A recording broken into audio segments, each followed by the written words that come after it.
70 years ago, 500 young Scots risked their lives by volunteering to fight in another country's war. This remarkable group of men threw themselves headfirst into the bloody struggle against fascism. A third never returned. They were the Scots who fought Franco.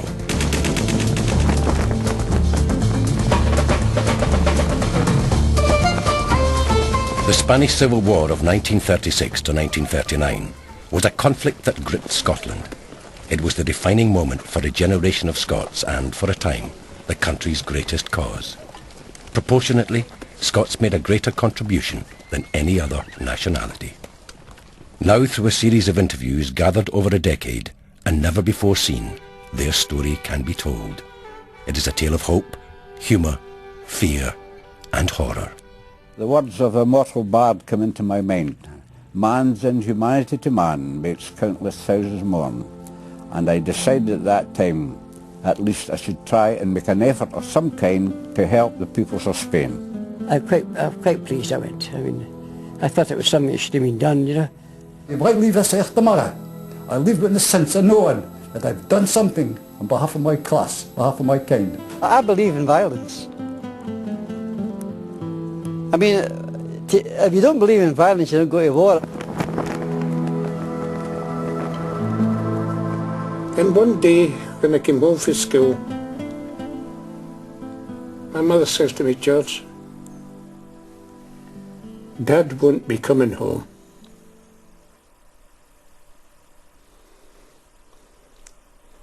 "You're now the man of the family." Christ, I was 12 years old.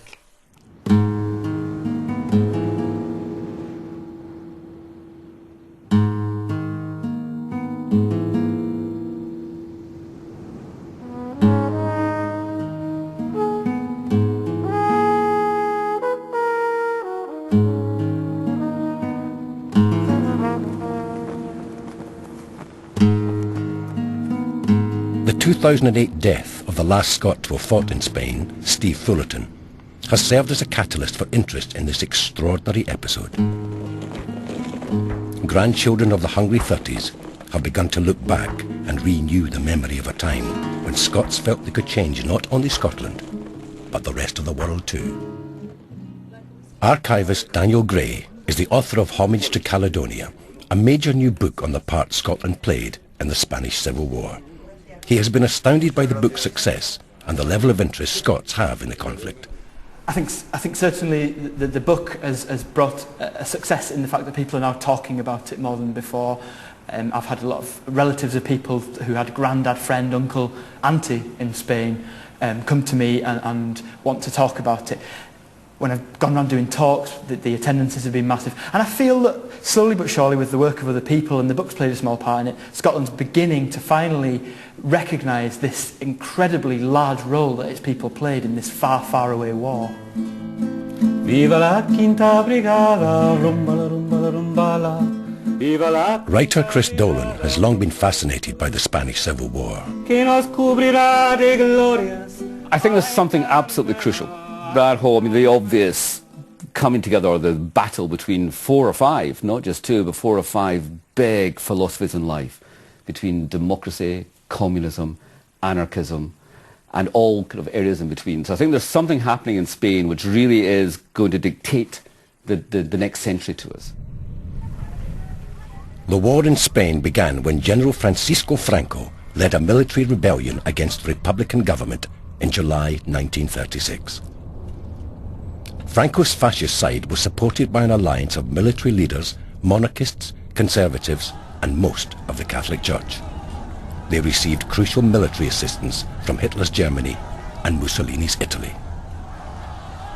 Ranged against them was a Republican government coalition of socialists, communists, and anarchists. In addition, the Republicans received arms from Stalin's Soviet Union and were boosted by the 35,000 foreign nationals who flocked into Spain to form the International Brigades, a volunteer army. 549 of those volunteers came from Scotland. Not only was their decision to go to Spain brave, it was also illegal. At the start of the war, the British government signed up to a non-intervention agreement, outlawing participation in Spain's war and banning the sale of arms to the country. the Scotland those men left behind was far removed from the Scotland of today. It was a time of regular strike action, incendiary street preachers, and a belief in great causes. Scotland stood out in Europe as both one of its poorest countries and one of its most radical. Scotland is where the Labour Party is born. You know, the International Labour Party, I mean, a lot of those great movements, including strands of anarchism, of communism, of socialism, had real roots in Scotland and all over Scotland, in Fife and in the north and in Glasgow. So I kind of think that Scotland, in a sense, was already politically, psychologically set up. Then along comes the Great Depression, the rise of fascism in Germany, and I think the Scottish working class really just take that on and realise there's a war here that has to be fought. And if it has to be fought in foreign soil, then so be it. Although interestingly, it's not just working class industrial men and women that go. Farmers go, middle class people go, upper class people go. So again, I think that tells you something about the state of Scotland politically and psychologically in the 1930s.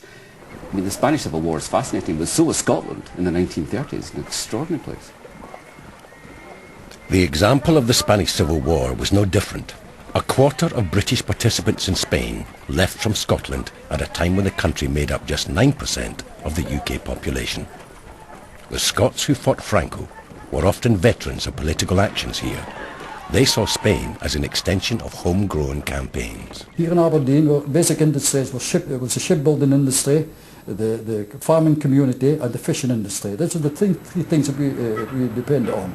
And this has been slowly eroded away.